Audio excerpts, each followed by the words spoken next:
Assalamualaikum dan salam keluarga Malaysia. Anda sedang menonton Pastikan Sahih bersama saya Azizana Alam bagi edisi Selasa 24 Mei 2022.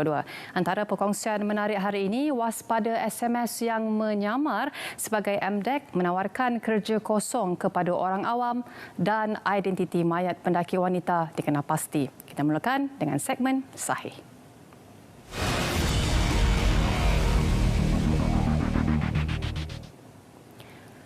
Orang ramai diminta agar berwaspada dengan khidmat pesanan ringkas ataupun SMS menyamar sebagai Malaysia Digital Economy Corporation (MDEC) yang menawarkan kerja kosong kepada orang awam.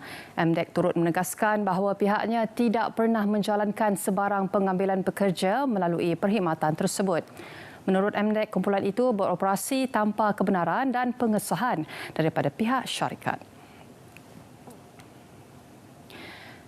Seterusnya, MCMC turut menasihatkan orang ramai agar berwaspada dengan panggilan individu tidak dikenali yang menyamar sebagai pegawainya dengan mendakwa orang yang dihubunginya itu terlibat melakukan kesalahan. Peringatan tersebut dibuat susulan seorang pengadu telah dihubungi oleh individu bernama Muhammad Azim Abdul Aziz yang memaklumkan bahawa talian telefon pengadu telah menghantar pautan-pautan judi dan lucah ke serata telefon di Negeri Sembilan. Justru pengadu terbabit dikehendaki membuat aduan dalam tempoh 30 minit dan sekiranya gagal untuk berbuat demikian boleh menyebabkan talian telefon pengadu disekat dan disenarai hitamkan oleh pihak penyedia perkhidmatan. MCMC turut menegaskan individu yang dimaksudkan iaitu Muhammad Azim Abdul Aziz bukanlah kaki tangan MCMC dan tidak pernah berkhidmat dengan pihak Suruhanjaya. Pada masa sama, sebarang pengumuman atau pemakluman mengenai sesuatu urusan berkaitan dengan Suruhanjaya lazimnya dilakukan mengikut saluran rasmi seperti laman sesawang ataupun menerusi platform media sosial. Dan laporan akhbar yang mendakwa isu kartel ayam memberhentikan operasi ladang pada Sabtu dan Ahad lalu disebabkan ayam di ladang belum mencapai berat jualan adalah kurang tepat. Kementerian Pertanian dan Industri Makanan MAFI menjelaskan dalam satu kenyataan, pihak syarikat ladang ayam terbabit telah memberi jaminan bahawa ladang-ladang mereka akan terus membekalkan ayam bagi keperluan pasaran tempatan. Menurut MAFI lagi, perkara ini berdasarkan pemeriksaan susulan Jabatan Perkhidmatan Veterina DVS dan penjelasan pihak syarikat ladang terbabit serta sesi libat urus yang diadakan. Jelasnya lagi, pemeriksaan yang dilakukan DVS juga mendapati kebanyakan ladang ayam bersedia membekalkan ayam namun tidak menafikan terdapat ladang-ladang ayam yang menghadapi masalah kenaikan berat badan ayam yang terganggu disebabkan berbagai faktor dan antaranya kualiti dedak ayam, jangkitan penyakit serta keadaan cuaca yang panas melampau. Kerajaan memandang serius berhubung isu peningkatan harga dan bekalan ayam semasa yang menghimpit seluruh keluarga Malaysia. Perdana Menteri Datuk Seri Ismail Sabri Yaakob dalam kenyataannya berkata, pihak kerajaan turut kesal serta kecewa terhadap tindakan beberapa buah syarikat yang menghentikan bekalan ayam sehingga menyebabkan berlakunya peningkatan harga serta kekurangan bekalan di pasaran. Tambahnya, kerajaan telah menetapkan harga siling ayam standard pada harga RM8.90 seekor dengan pemberian subsidi sebanyak 729.43 juta di bawah skim kawalan harga keluarga Malaysia SKHKM yang dilaksanakan sejak 5 Februari lalu. Jelasnya lagi, pada masa yang sama kerajaan akan turut mengurangkan peranan orang tengah yang selama ini memanipulasi bekalan dan harga ayam pasaran. Gara-gara enggan memberi kerjasama, seorang lelaki bertindak memadam aplikasi WhatsApp di dalam telefon bimbitnya bagi menghapuskan bukti berkaitan pembelian nombor ekor haram dalam talian. Ketua Polis Daerah Ceras ACP Muhammad Izam Jaafar dalam satu kenyataan berkata, lelaki tersebut pada awalnya ditahan polis yang melakukan rondaan cegah jenayah yang mahu memeriksa telefon bimbit lelaki terbabit namun tidak berjaya apabila lelaki itu bertindak meninggalkan kawasan terbabit ke rumah saudaranya. Katanya lagi, pegawai polis yang hadir ke rumah itu kemudiannya membawa individu terbabit ke Balai Polis Ceras namun aplikasi WhatsApp yang digunakan telah dipadam. Menurutnya, lelaki itu dibebaskan tanpa syarat selesai saja proses dokumentasi dilakukan serta satu laporan polis telah dibuat berhubung kejadian itu. Pastikan sahih beras seketika, jangan ke mana-mana.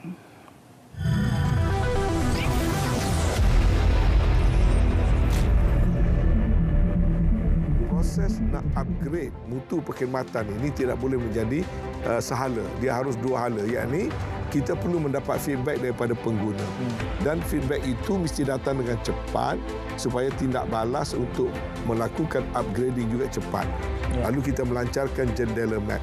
Melalui jendela map, rakyat dan masyarakat yang mempunyai aduan tentang pengalaman mereka berhubung dengan konektiviti dalam kawasan mereka boleh memasukkan data-data secara online. Dan dengan cara demikian MCMC ataupun Suruhanjaya Komunikasi dan Multimedia akan membuat pemantauan kerana kita perlu pula berhubung dengan syarikat-syarikat telco yang menyediakan perkhidmatan untuk turun ke lapangan memperbaiki mutu perkhidmatan di mana kita mendapat crowdsourcing information tadi. Jadi proses ini saya perlu rakyatkan, masyarakatkan supaya semua orang faham rancangan yang dijalankan.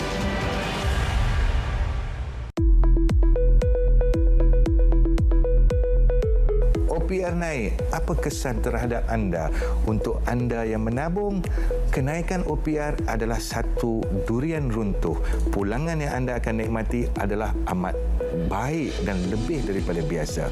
Untuk anda yang telah melakukan pinjaman dan pembiayaan, kenaikan OPR ini adalah isyarat bahawa pembayaran anda akan bertambah. Kos yang anda tanggung adalah lebih meningkat. Maka kita harus ingat, kenaikan OPR ini adalah demi untuk kebaikan bersama, untuk kita memastikan kestabilan harga, untuk kita memastikan kestabilan ringgit Malaysia dan untuk kita memastikan pertumbuhan sejagat ekonomi yang lestari. Kenaikan OPR ini adalah sesuatu yang terpaksa dilakukan. Kenaikan OPR ini adalah salah satu daripada instrumen Bank Negara untuk mengawal ekonomi kita daripada berlakunya hyperinflasi.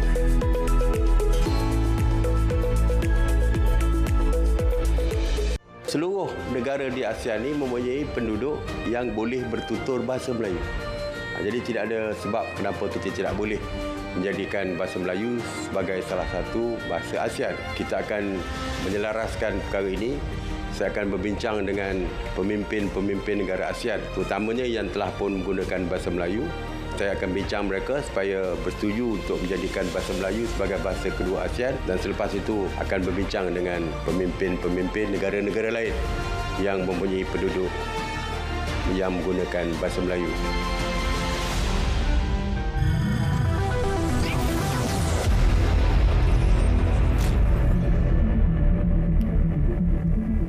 Baik, kini kembali dalam Pastikan Sahih. Kita ke segmen berikutnya, Semasa.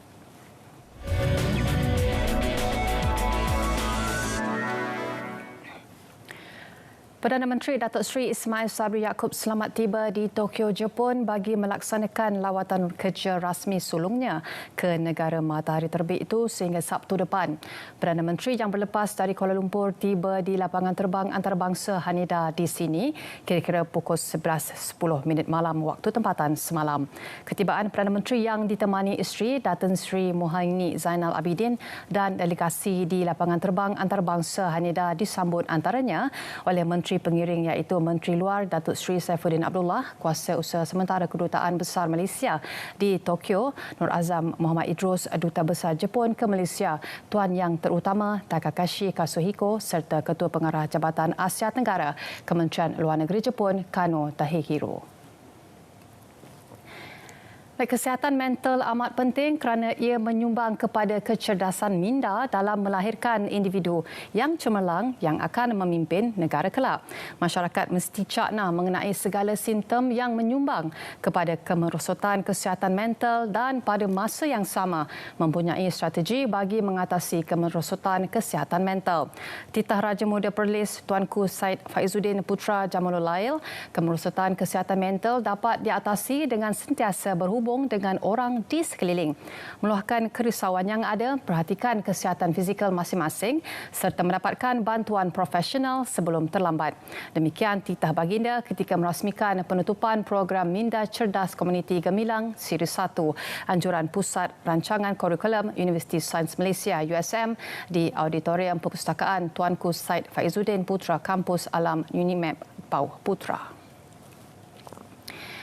Dan seterusnya, Jabatan Perkhidmatan Awam GPA melalui satu kenyataan media memberi penjelasan berhubung isu etika berpakaian yang tular ekoran rasa tidak puas hati pelanggan yang berurusan di Jabatan Kerajaan.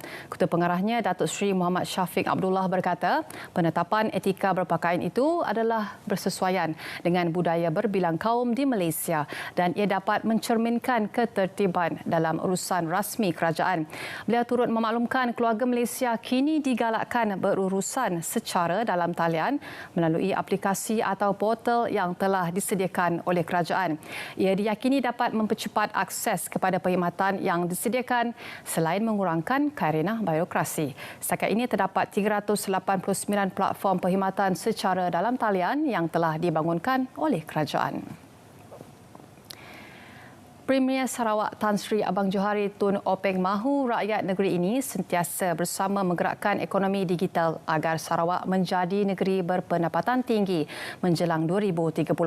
Katanya ekonomi digital yang memberi kesan nyata ke seluruh dunia amat penting, terutamanya dalam perusahaan kecil dan sederhana PKS kerana ia membolehkan perusahaan ini dihubungkan secara global sekaligus memberikan impak kepada ekonomi negara.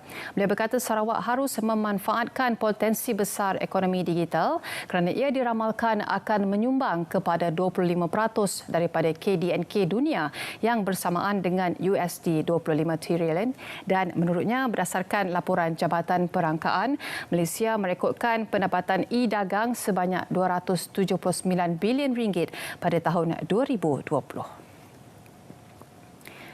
Penubuhan 25 startups inkubator pertama Malaysia untuk teknologi blockchain dan Internet of Things IoT adalah tepat pada masanya untuk melengkapkan ekosistem perbuatan Pulau Pinang yang kukuh. Timbalan Menteri Komunikasi dan Multimedia Datuk Zahidi Zainul Abidin berkata 25 startups akan menarik pelbagai syarikat permulaan tempatan dan asing yang khusus dalam blockchain dan LOT yang mengalamatnya untuk menguji potensi pasaran mereka dalam industri teknologi Malaysia yang berkembang pesat dan membangunkan produk mereka di peringkat tempatan di Pulau Pinang. Walaupun pandemik telah memperlahankan pertumbuhan syarikat permulaan dalam beberapa tahun ini, katanya Pulau Pinang bertentangan dengan trend itu dengan peningkatan aktiviti baru-baru ini dan kadar pertumbuhan di sini mungkin lebih tinggi dengan pemain yang sesuai. Pulau Pinang juga dikenali sebagai lembah Silicon Timur, mempunyai industri pembuatan yang kukuh dengan pengalaman selama 50 tahun, menempatkan lebih 350 syarikat multinasional dan lebih 3,000 perusahaan kecil dan sederhana dalam sektor pembuatan dan menarik jutaan pelancong setiap tahun. Jabatan Kemajuan Islam Malaysia JAKIM masih dalam usaha mengesan pemberi maklumat warga Somalia dikenali sebagai The Hoodman Abdullah berkaitan siasatan pelanggaran SOP Loji Sembelihan Thomas Foods International TFI Lobitel Australia yang didakwa tidak mematuhi keperluan standard dan prosedur halal Malaysia. Menteri di Jabatan Perdana Menteri Hal Ehwal Agama Datuk Idris Ahmad berkata beliau sedia maklum Persatuan Pengguna Islam Malaysia PPIM mahu JAKIM membawa individu tersebut masuk ke Malaysia. Namun JAKIM tiada hak berbuat demikian kerana dia bukan seorang warga negara. Dia itu bukan rakyat kita. Kita tak ada hak untuk nak paksa datang sini. Sebab tu kita minta supaya pihak yang menghubungi dia tu dapat menghubungi kita. Setakat saya tidak ada maklumat lagi berkenaan dengan sama dapat atau tidak.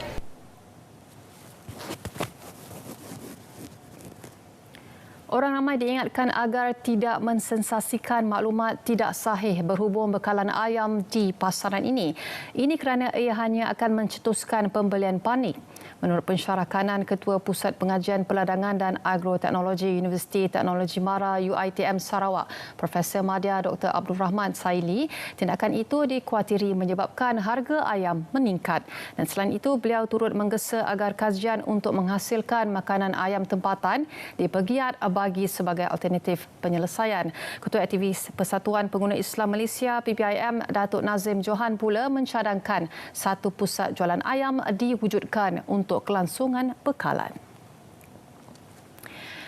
6 sekeluarga yang dipercayai terlibat dengan kegiatan pengedaran dadah sejak setahun lalu berjaya diberkas. Mereka yang berusia antara 36 hingga 64 tahun itu ditahan dalam beberapa serbuan di sekitar negeri Pulau Pinang, membabitkan Butterworth dan Nibong Tebal. Ketua Jabatan Siasatan Jenayah Narkotik JSJN Pulau Pinang, ACP Muhammad Suhairi Abdul Sabhi berkata, hasil serbuan pihaknya berjaya merampas syabu yang bernilai RM298,332. Syabu tersebut dianggarkan seberat 8,287 gram dan selain itu polis turut merampas 4 kenderaan antaranya Toyota Wish dan BMW serta pelbagai barangan kemas bernilai RM119,204. Hasil siasatan mendapati sindiket itu mendapatkan bekalan dadah daripada rangkaian mereka di luar negara dengan membungkusnya dalam bungkusan teh Cina bagi mengelak dikesan pihak berkuasa sebelum mengedarnya untuk pasaran tempatan. Polis Diraja Malaysia PDRM khususnya Jabatan Siasatan Jenayah Narkotik JSJN akan meningkatkan lagi kolaborasi bersama Jabatan Kastam Diraja Malaysia JKDM Kelantan bagi membantras aktiviti penyeludupan di sempadan Malaysia, Thailand.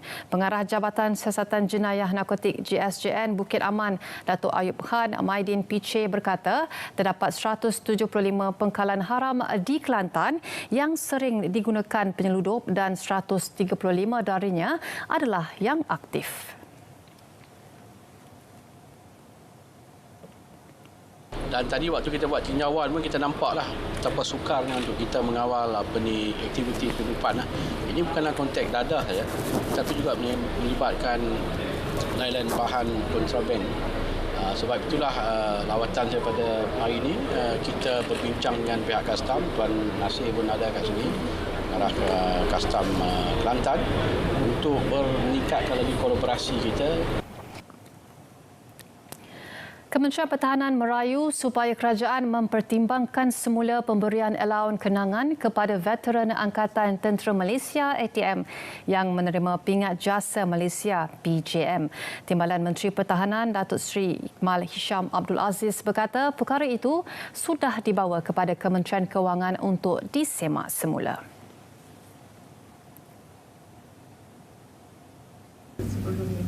Okey, sebelum ni kita ada dapat menerima penerima pingat JM diberi one off, ya. Tetapi ini pun bergantunglah kepada sudah tentulah kedudukan macam Dr. Anis dari segi kewangan negara, kan. Jadi pada 2 tahun lepas ada veteran penerima PJM menerima one off. Tapi sepada itu setahun berikutnya tidak diberi, tetapi diberi kepada balu. Dan seterusnya, Tabung Haji TH menganjurkan program pengukuhan petugas tabung haji demi memperkemas prosedur operasi haji dalam memberikan perkhidmatan terbaik kepada jemaah haji Malaysia tahun ini. Pengarah Eksekutif Tabung Haji Datuk Seri Said Saleh Said Abdul Rahman berkata, memandangkan kuota petugas turut dikurangkan sehingga 45% seiring dengan pengurangan kuota haji negara, para petugas harus cekap melaksanakan tanggungjawab bagi keselesaan para jemaah di Tanah Suci. Katanya pihaknya akan memberi jaminan untuk mengekalkan kualiti perkhidmatan seperti sebelum ini.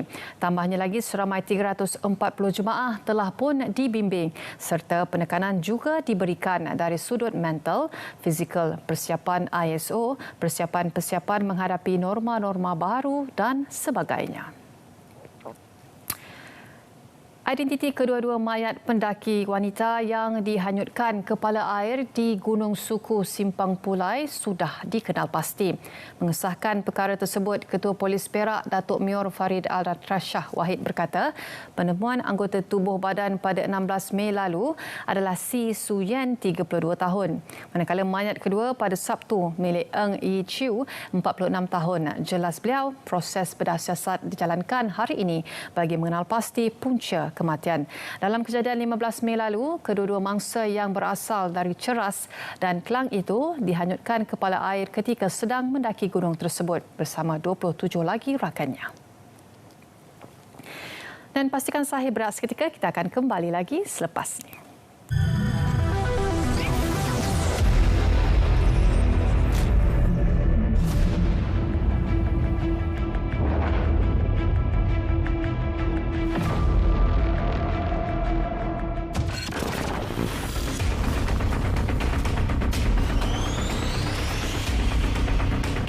Sekiranya kita membaca sesuatu sumber berita, bacalah kisah sepenuhnya, bukan menilai sekadar tajuk berita. Ia mungkin boleh mendorong kita membuat tafsiran yang salah dan juga pastikan sumbernya mempunyai reputasi yang baik dan ingat, kongsi fakta bukan kabar angin. Perhatikan berita yang anda perolehi sama ada dari sumber yang tular, dikongsi kenalan atau ahli keluarga anda. Selalunya, berita yang palsu atau sumber yang tidak sahih akan membuat kesilapan ejaan, reka letak yang janggal atau menggunakan pemilihan bahasa yang negatif serta beremosi. Semak sumber rasmi dan bandingkan maklumat yang anda perolehi.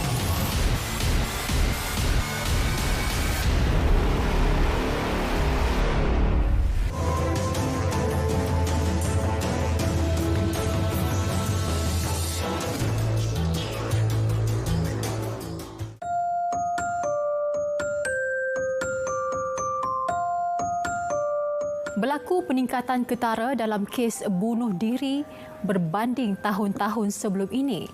Dan menurut PDRM, sehingga Mac tahun ini sahaja sejumlah 336 kes bunuh diri dilaporkan. Kita mampu tanganinya seandainya kita dapat kenal pasti simptom-simptom awal kemurungan. Jangan lalui sendirian. Dapatkan pertolongan.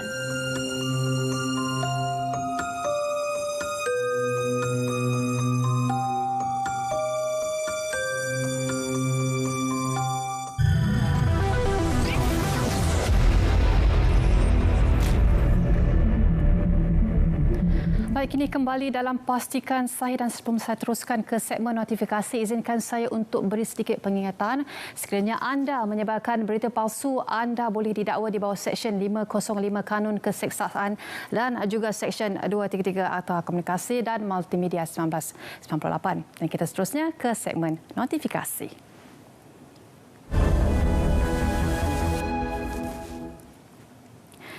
Dan jangan lupa untuk saksikan Bicara Naratif dengan tajuk Suara Jelata Aspirasi Negara bersama dengan Yang Berbahagia Datuk Seri Haji Muhammad bin Mantek, iaitu Ketua Setiausaha Kementerian Komunikasi dan Multimedia Malaysia, KCOM, malam ini jam 9 malam. Baik, sedikit nasihat juga kepada pengembara yang pulang daripada negara wabak, iaitu wabak penyakit monkeypox. Bagi pengembara yang tiba di Malaysia dari kawasan yang terdapat jangkitan monkeypox dan mengalami gejala penyakit ini dalam tempoh 3 minggu selepas meninggalkan kawasan tersebut, apa yang anda perlu lakukan adalah segera mendapatkan rawatan di fasiliti kesihatan berhampiran. Yang kedua, juga maklumkan kepada doktor mengenai sejarah perjalanan anda tersebut. Ketiga, pastikan anda mengelakkan daripada kontak langsung dengan individu yang lain. Yang keempat, lakukan juga pengasingan diri selama sekurang-kurangnya 21 hari bagi memastikan ruam makula popular kering sepenuhnya. Juga langkah pencegahan penyakit monkeypox bagi pengembara di negara wabak. Bagi pengembara ke kawasan-kawasan yang terdapat kejadian monkeypox di Afrika Tengah dan Afrika Barat dan juga negara-negara yang sedang mengalami wabak penyakit. Apa yang anda boleh lakukan adalah kekalkan kebersihan diri yang tinggi, termasuk mencuci tangan dengan kerap dengan air dan sabun selepas pergi ke tandas atau apabila tangan anda kotor.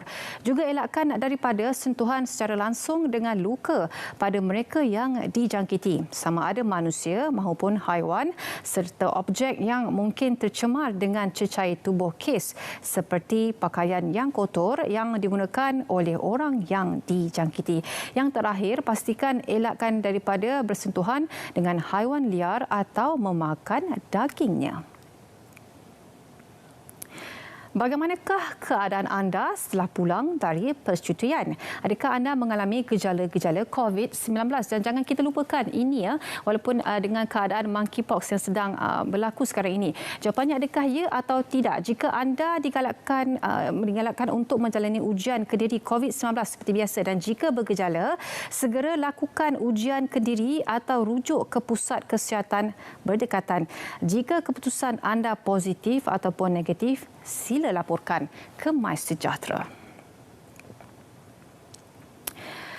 Saranan pemberian dos penggalak COVID-19 kepada bakal jemaah untuk musim haji tahun 1443 Hijrah ataupun 2022 Masihi. Dos penggalak kedua sebelum berangkat ke Tanah Suci bagi yang pertama jemaah berusia 60 tahun dan ke atas, yang kedua jemaah berusia 18 hingga 59 tahun yang mempunyai risiko klinikal penyakit teruk. Dos penggalak bagi remaja berusia 12 hingga bawah 18 tahun dengan syarat-syarat yang berikut: melengkapkan 2 dos primer sekurang-kurangnya dalam tempoh 5 bulan yang lalu, dan yang kedua bagi remaja yang telah lengkap mengambil dos primer dan didapati mengalami jangkitan COVID-19, mereka juga layak menerima dos penggalak sebaik sahaja pulih sepenuhnya. Pemberian dos penggalak vaksin COVID-19 boleh diberikan dalam sela masa 2 minggu sebelum atau selepas vaksin lain diberikan seperti meningokokal, influenza atau pneumokokal. Ini adalah tarikh akhir PIK Kids untuk yang baru mencapai usia 5 tahun pada atau selepas 31 Mei 2022. Tarikh akhir pemberian vaksin dos 1 bagi kategori ini adalah pada 31 Januari 2023. Mereka perlu mengambil dos 2 sebelum 30 April 2023 dan janji temu vaksin COVID-19 dos 1 dibuka melalui pendaftaran dan tempahan janji temu dalam aplikasi MySejahtera sehingga 15 Januari 2023 dan membuat temu janji di klinik kesihatan berdekatan rumah mereka. Baik, perkongsian tadi mengakhiri pastikan saya untuk hari ini dan jangan lupa temu janji kita esok jam 3.30 petang.